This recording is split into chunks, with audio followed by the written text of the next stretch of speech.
Welcome back to maths plus motivation with Arya sir. आज बहुत ही महत्वपूर्ण टॉपिक लेकर हम आए हैं क्लास 12th मैथमेटिक्स में। आप देख सकते हैं मल्टीप्लिकेशन ऑफ मैट्रिसेस। ये मैट्रिसेस का एक तरह से बहुत ही इम्पॉर्टेंट टॉपिक है। जब हम मल्टीप्लिकेशन ऑफ मैट्रिसेस सीख लेंगे तो निश्चित मानिए कि मैट्रिसेस पे बहुत बड़ा कमांड हमारा हो जाएगा। हम यहाँ पे देख रहे हैं कि आज मल्टीप्लिकेशन ऑफ मैट्रिसेस टॉपिक के अंतर्गत हम लोग बात करेंगे और ये बहुत ही इम्पॉर्टेंट टॉपिक है। पूरे टॉपिक को समझने के लिए बेहद ज़रूरी है। अभी तक हम लोगों ने एडिशन और सब्ट्रैक्शन सीखा है जो कि बहुत नॉर्मल तौर पे कोई भी सीख सकता है, लेकिन मल्टीप्लिकेशन ऑफ मैट्रिसेस सीखने के लिए आपको ये पूरा वीडियो देखना चाहिए, तभी जाकर कॉन्सेप्ट क्लियर हो पाएगा।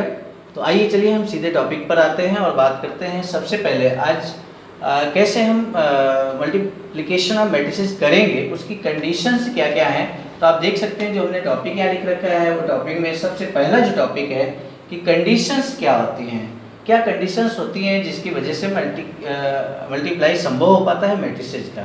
तो सबसे पहले टॉपिक को हम यहाँ पे उठाते हैं और हम आपको बता दें यदि यहाँ पर दो मैट्रिसेस हैं, माना कि टू मैट्रिसेस हैं हमारे पास में ए एंड बी, दो मैट्रिसेस ए और बी हैं। तो क्या कंडीशन होगी मुख्य रूप से जब हम इन दोनों को मल्टीप्लाई कर पाएंगे, अर्थात ए क्रॉस ए मल्टीप्लाई बी करने के लिए हमें क्या कंडीशंस होनी चाहिए। तो यहाँ पर चूंकि ए और बी टू मैट्रिसेस है हमारे पास, तो इसमें जो सबसे मेन कंडीशन है, कंपलसरी कंडीशन है मल्टीप्लिकेशन के लिए, वो हम आपको बता देते हैं कि नंबर ऑफ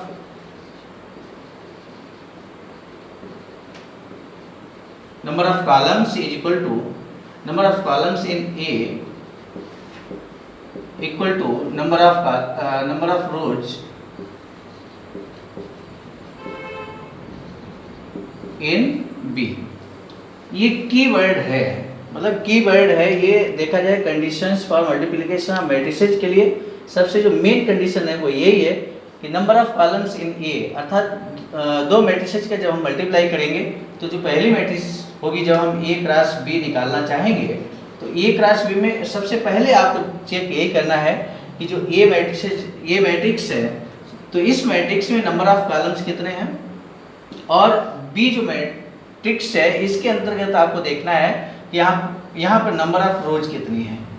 तो number of rows B matrix में देखेंगे, यदि नंबर ऑफ कॉलम्स चलिए हम यहाँ कॉलम्स लिख लेते हैं शॉर्ट में, और यहाँ पे रोज अगर ये दोनों इक्वल होंगी, number of columns in A and number of rows in B अगर दोनों इक्वल हो जाती हैं तभी हम इसको मल्टीप्लाई कर पाएंगे। अदरवाइज अगर ये कंडीशन फॉलो नहीं होती है तो हम दो मैट्रिसेस को कभी मल्टीप्लाई नहीं कर पाएंगे। तो आइए हम सीखते हैं किस तरह से यहाँ पर मल्टीप्लाई करेंगे। हमारे सामने कुछ एग्जाम्पल्स हैं और ये एग्जाम्पल्स पूरी तरह से कॉन्सेप्ट को क्लियर करेंगे। तो आइए देखते हैं। पहला जो एग्जाम्पल है, नॉर्मल सा एग्जाम्पल हमने यहाँ पे लिया है और वो आप देख सकते हैं आपके सामने लिखा हुआ है। तो a इज इक्वल टू, ये लिखा है a1 a2 a3 और b की वैल्यू यहाँ पे हम चलिए लिख लेते हैं, एक बार पुनः लिख लेते हैं। ये है b1 b2 b3। तो इस तरह से यहाँ दो मैट्रिसेस हैं ए और बी। हमें क्या चेक करना है, हम यहाँ पर नंबर ऑफ कॉलम्स देखें ए, ध्यान से देखिएगा। नंबर ऑफ कॉलम्स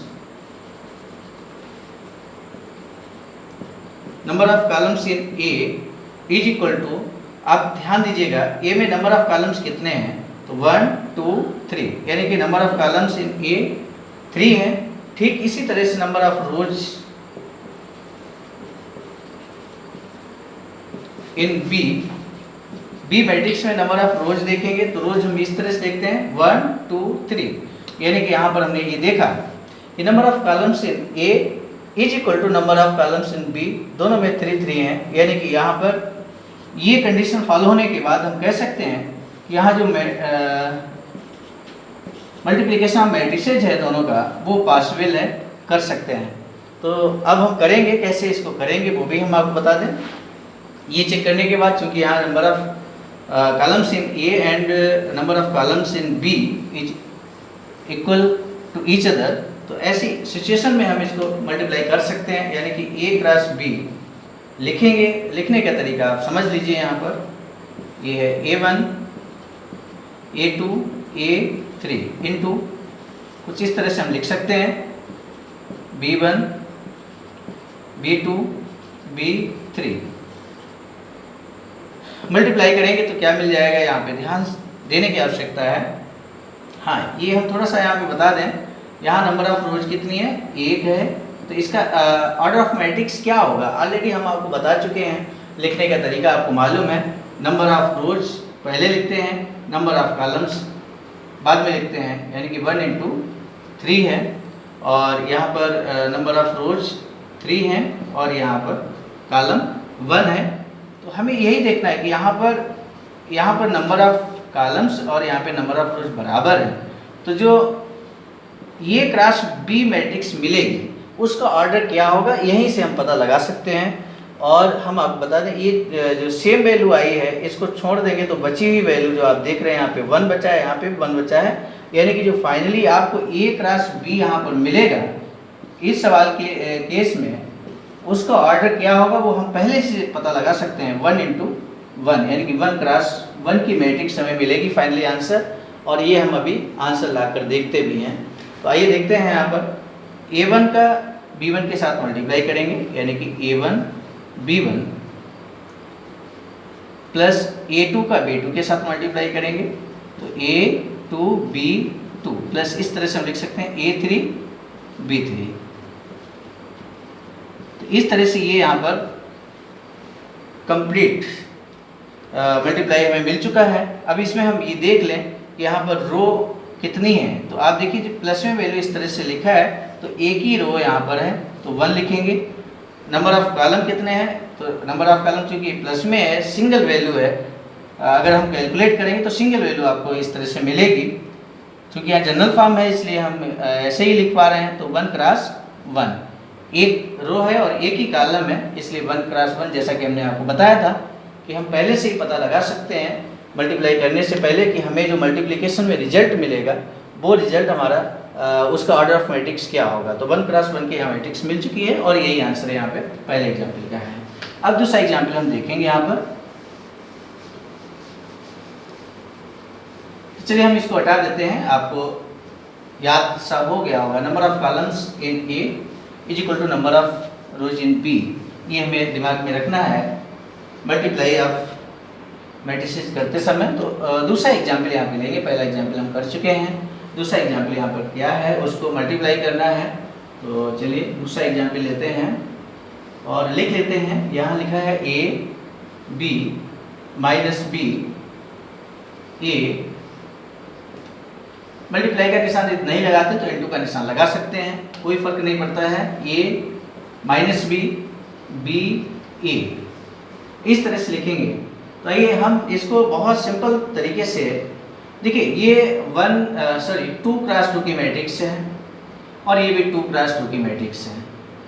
तो हमें यहाँ पर क्या चेक करना है, सबसे पहले हमें देख लेना है कि यहाँ पर नंबर ऑफ कॉलम कितने हैं। फर्स्ट में नंबर ऑफ कॉलम 1 2, यानी कि ये नंबर ऑफ कॉलम्स हैं, और यहाँ पर रोज कितनी है, तो 1 2 यानी कि 2 रोज यहाँ पर है और यहाँ 2 कॉलम्स हैं, ये इक्वल है। तो जो आंसर में मैट्रिक्स मिलेगी वो भी हमें 2 क्रॉस 2 की मैट्रिक्स मिलेगी। ये क्लियर है पहले से ही। तो आइए अब देखते हैं कैसे मल्टीप्लाई करेंगे यहाँ पर। तो ये वैल्यू हम कुछ इस तरह से लेते हैं, समझ लीजिए इस बात को। ए का हम ए के साथ मल्टीप्लाई करेंगे तो ये क्या हो जाएगा, ए इंटू ए, इस तरह से। बी का प्लस करेंगे, बी का हम बी के साथ मल्टीप्लाई करेंगे तो plus B cross B, B multiply B, ऐसे हम लिख सकते हैं। अब इसके बाद दूसरा यहाँ पे कॉलम दूसरा रो लेंगे और यहाँ फर्स्ट कॉलम में ही मल्टीप्लाई करेंगे, यहाँ पर एलिमेंट वो आ जाएगा। तो माइनस बी इंटू ए, तो माइनस बी इंटू ए प्लस ए, दूसरा यहाँ पर आप देखिए दूसरा एलिमेंट लेंगे तो यहाँ दूसरा एलिमेंट लेंगे, तो ए इंटू बी। तो इस तरह से यहाँ पे लिखेंगे। अब अभी चूंकि ये कॉलम हमारा बाकी है, इसका मल्टीप्लाई बाकी है, तो फर्स्ट रो लेंगे यहाँ पर। अब इस बार हम सेकेंड कॉलम यहाँ पे लेंगे, तो इसका मल्टीप्लाई कुछ इस तरह से होगा। पहले इन दोनों का हम कुछ इस तरह से इसके साथ करते हैं और ठीक इसी तरह से फिर इसके साथ। ध्यान दीजिएगा, ए का इस बार बी के साथ करेंगे तो क्या आ जाएगा, ए इंटू माइनस बी, और बी का इस बार ए के साथ करेंगे तो यहाँ प्लस का निशान लगा दीजिए, तो बी क्रॉस ए, और ठीक उसी तरह से minus B into minus B हो जाएगा, और प्लस ए इंटू ए। अब चूंकि जनरल फॉर्म में इसके आगे हम नहीं बढ़ सकते, दो यहाँ पे नंबर ऑफ रोज आप देख लीजिए, नंबर ऑफ कॉलम्स देख लीजिए, तो ये row first second, column first second, तो यानी कि 2 क्रॉस 2 की मैट्रिक्स हमें मिल चुकी है, यही आंसर है। तो इस तरह से मल्टीप्लाई करते हैं। जनरल फॉर्म से कॉन्सेप्ट क्लियर हो जाता है, इसलिए जनरल फॉर्म एग्जाम्पल यहाँ पे 2 एग्जाम्पल जनरल फॉर्म में हमने लिए हैं। अब यहाँ पर वैल्यूज हैं, यहाँ से रिजल्ट भी आएगा। देखते हैं कैसे सॉल्व करेंगे इसको। तो जनरल फॉर्म से कॉन्सेप्ट यहाँ पे क्लियर हो गया होगा अब तक, कैसे मल्टीप्लाई करते हैं, क्या मूल कंडीशन है, फंडामेंटल कंडीशन क्या है, वो हमने आपको यहाँ पे बता दिया है। तो अब हम थर्ड एग्जाम्पल लेंगे। थर्ड एग्जाम्पल हमारे पास यहाँ पर है, तो हम उसको लिख लेते हैं।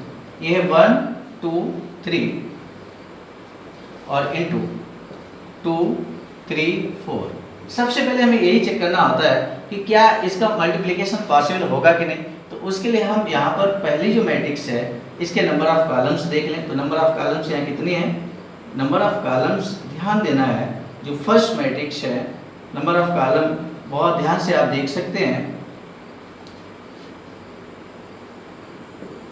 इसमें नंबर ऑफ कॉलम्स देखना है और इसमें हमें नंबर ऑफ रोज देखनी है। तो यहाँ नंबर ऑफ कॉलम 1 है और यहाँ पर नंबर ऑफ रोज देखनी है, तो एक ही है यहाँ पर नंबर ऑफ रोज। तो बहुत आसानी से हमने यहाँ देख लिया, और इसलिए क्योंकि ये सेम वैल्यू है, number of columns is equal to number of rows है, और इसलिए इसका हम मल्टीप्लाई कर पाएंगे बहुत आसानी से।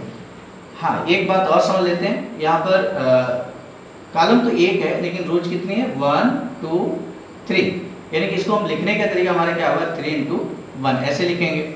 यहाँ पर number of columns, number of row 1 है, 1 लिखेंगे, नंबर ऑफ कॉलम 1 2 3, यानी कि 1 इंटू 3, इस तरह से। तो ये बराबर वैल्यू है, इसीलिए इसका मल्टीप्लिकेशन पॉसिबल होगा। लेकिन जो हमें रिजल्ट मिलेगा उसका ऑर्डर ऑफ मैट्रिक्स क्या होगा, ये हमें पहले से मालूम होना चाहिए। पहले से मालूम होगा तो इसका जब आंसर आएगा तो हम उसको ये समझ पाएंगे कि जो हमारे मैट्रिक्स मिला है आंसर के रूप में वो सही है। तो यहाँ 3 क्रॉस 3 का मैट्रिक्स हमें मिलेगा। तो आइए देखते हैं कैसे मिलेगा, उसको हम देख लेते हैं यहाँ पर। तो फाइनली इसका जो मल्टीप्लाई करेंगे तो 1 का 2 के साथ मल्टीप्लाई करेंगे, कुछ इस तरह से हम लिख लेते हैं। तो 1 इंटू 2, फिर 2 का 2 के साथ करेंगे क्योंकि सिंगल एलिमेंट है, और 3 का 2 के साथ मल्टीप्लाई करेंगे, कुछ इस तरह से एलिमेंट्स लिखे जाएंगे। अब इस बार 1 यहाँ पर दूसरा कॉलम अब हम लेंगे, पहले हमने फर्स्ट कॉलम लिया था, अब हम सेकेंड कॉलम लेंगे। कॉलम में सिंगल एलिमेंट है तो ऐसी सिचुएशन में हम कुछ इस तरह से करेंगे, 1 इंटू 3, 2 इंटू 3, 3 इंटू 3, और last one is 1 into 4, 2 into 4 and 3 into 4, इस तरह से लिख सकते हैं। हम देख सकते हैं यहाँ पर 3 रोज हैं, 3 कॉलम्स हैं, यानी कि हम इसको 3 cross 3 matrix, order of matrix लिख सकते हैं, जैसा कि हमने पहले ही आइडिया लगा लिया था। अब इसकी वैल्यूज को हम निकाल लेते हैं। यहाँ पे 2 आ जाएगा, 2 2 जा 4, 3 2 जा 6, यहाँ 3 1 जा 3 है, 2 3 जा 6 होता है, 3 3 जा 9 होता है, तो 1 4 यानी कि 4 हो जाएगा, 2 4 जा 8 हो गया, यहाँ पे 3 4 जा 12। तो इस तरह से हमने देखा यहाँ पर 3 क्रॉस 3 की मैट्रिक्स जो मिली है, यही हमारा आंसर है। दूसरा एग्जाम्पल जो हमने किया है, तो इस तरह से यहाँ पर आंसर हम निकाल सकते हैं। तो अभी हम लोगों ने इस तरह का मैट्रिक्स का मल्टीप्लाई किया है। अब हम फोर्थ एग्जाम्पल जहाँ पर हम देख रहे हैं 3 क्रॉस 3 की दोनों मैट्रिक्सेज हैं, तो इनको कैसे मल्टीप्लाई करेंगे, और ये हम फाइनल तौर पे देखेंगे। इसके बाद निश्चित रूप से हम कह सकते हैं पूरे विश्वास के साथ कि आपका कॉन्सेप्ट पूरी तरह से क्लियर हो जाएगा। मल्टीप्लिकेशन ऑफ मैट्रिक्स आप जीवन में कभी नहीं भूल पाएंगे। इस तरह का यहाँ पर हमने बहुत सारे एग्जाम्पल्स लेकर इस सवाल को बताया है, इस कॉन्सेप्ट को क्लियर किया है। तो आइए एक और एग्जाम्पल यहाँ ले लेते हैं।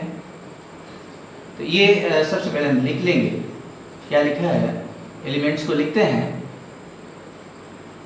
2 3 4 3 4 5 4 5 6 मल्टीप्लाई करेंगे। यहाँ पर जो एलिमेंट्स हैं 1 माइनस का 3 5 है, 0 2 4 है और 3 0 5। कुछ इस तरह से यहाँ मैट्रिक्स हमें मिली, मैट्रिक्स है जिसका मल्टीप्लाई करना है। तो चेक कर सकते हैं यहाँ पर, इसको हमें देखना है कि नंबर ऑफ कॉलम्स कितने हैं, 1 2 3 कॉलम्स हैं। यहाँ नंबर ऑफ रोज कितने, 1 2 3 यानी कि 3 रोज हैं। यहाँ कॉलम 3 है, यहाँ रो 3 है, यानी कि इक्वल है। आप देख सकते हैं यहाँ पर इक्वल है, number of columns is equal to number of row.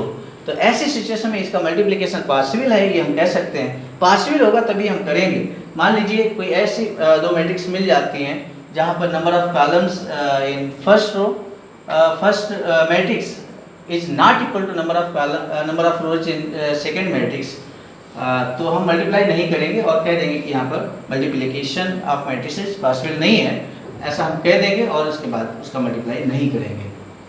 तो इसको हम कर लेते हैं। इस सवाल को करने के बाद फिर कॉन्सेप्ट में कहीं पर कोई प्रॉब्लम नहीं रहेगी, क्योंकि ये हमने हाईएस्ट मैट्रिक्स ली है। यहाँ पर तो सबसे पहले हम इस रो को लेंगे और यहाँ पर इस तरह से समझ लेते हैं कैसे इसको हम लिखेंगे। तो 2 का पहले 1 के साथ मल्टीप्लाई करेंगे, एक स्टेप को यहाँ पे लिखेंगे जिससे कि कॉन्सेप्ट समझने में आपको दिक्कत ना हो। 2 इंटू 1 हम लिखेंगे, प्लस 3 इंटू 0 लिखेंगे, प्लस 4 इंटू 3। बहुत आसानी से समझ सकते हैं। अब दूसरा हम यहाँ पे रो लेंगे, पहला कॉलम अभी कंप्लीट होगा जब हम ये सभी कर लेंगे। तो 3 इंटू 1 प्लस 4 इंटू 0 और प्लस 5 इंटू 3। ठीक इसी तरह से इसको लेंगे, थर्ड रो को, और फर्स्ट कॉलम यहाँ पे लेंगे हम 5 इंटू 0 प्लस आप देख सकते हैं 6 इंटू 3 है।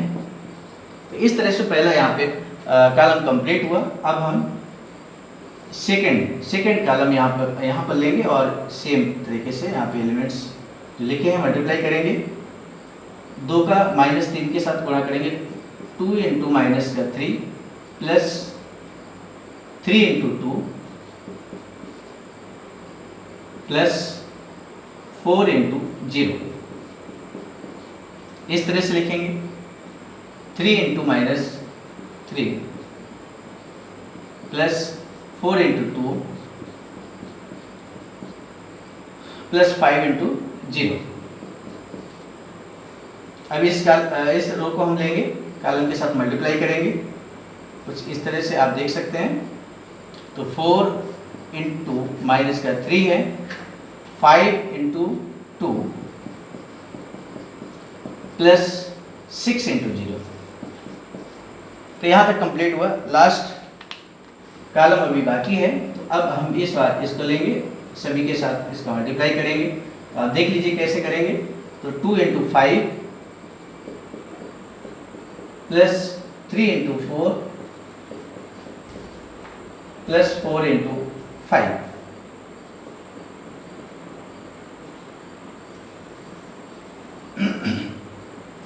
थ्री इंटू 5 लिखेंगे यहाँ पर, प्लस 4 इंटू 4 लिखेंगे, 5 इंटू 5। हाँ, एक बार लास्ट यहाँ पे बाकी है, लास्ट एलिमेंट कैसे आएगा वो देख लीजिए। 4 into 5 plus 5 into 4 plus 6 into 5। इस तरह से यहाँ पर सभी एलिमेंट्स, बस हमें कैलकुलेशन बाकी है, कैलकुलेट कर लेंगे बहुत आसानी से। ये हम हटा देते हैं। तो यहाँ से इस सवाल से कॉन्सेप्ट पूरी तरह से क्लियर हो जाएगा। ये कितना आ जाएगा, 2 प्लस 0 प्लस 12, ये हो जाएगा 3 प्लस 0 प्लस 15, ये हो जाएगा 4 इंटू 1 है तो 4 हो जाएगा, 5 इंटू 0 यानी कि 0 हो जाएगा, प्लस 6 इंटू 3 18 हो जाएगा। यहाँ पर देख लेते हैं, माइनस का 6 प्लस का 6 प्लस 0, यहाँ पर माइनस का 9 हो जाएगा, प्लस का 8 हो जाएगा, प्लस का 0, 4 इंटू माइनस 3 है तो यहाँ माइनस का 12 हो जाएगा, प्लस 10 हो जाएगा, प्लस 0। और ठीक इसी तरह से यहाँ पर हम देख लेते हैं, 10 प्लस 12 प्लस 20, ये हो जाएगा। यहाँ पर देख लेते हैं क्या मिलेगा, 15 है प्लस 16 है प्लस 25 है, और ये हो जाएगा 4 5 या 20 प्लस यहाँ पर भी 20 हो जाएगा, और 6 5 या 30। इस तरह से यहाँ पर ये वैल्यू आई है। फाइनल स्टेप यहाँ पे बाकी है, देख लेते हैं। ये तो 0 है, 12 और 2 कितना हो जाएगा, 14 हो जाएगा, 15 और 3 18 हो जाएगा, और यहाँ पर 18 और 4 ऐड करेंगे तो 22 हो जाएगा। माइनस 6 प्लस 6 कैंसिल हो जाएगा, 0 आ जाएगा। यहाँ पर आप देख लीजिए, माइनस का 9 है प्लस का 8 है तो माइनस का 1 मिलेगा, माइनस का 12 है प्लस का 10 है तो माइनस का 2 मिलेगा। इस तरह से हम लिख सकते हैं, हालांकि 0 है कोई फ़र्क नहीं पड़ेगा। 20 और 10 यानी कि 30, अगर हम 12 को ऐड करेंगे तो यहाँ पर 42 मिल जाएगा आपको। इसको हम ऐड कर लेते हैं, 25 और 15 यानी कि 40 होगा, और 16 को ऐड करेंगे तो 56 मिल जाएगा। 20 20 यानी कि 40 हो जाएगा, 40 में 30 ऐड करेंगे तो 70 मिल जाएगा। तो इस तरह से हमने यहाँ पर फाइनल आंसर निकाल लिया है। अब मुझे नहीं लगता है कि इस सवाल को करने के बाद 4 एग्जाम्पल्स मैंने यहाँ पे किए हैं।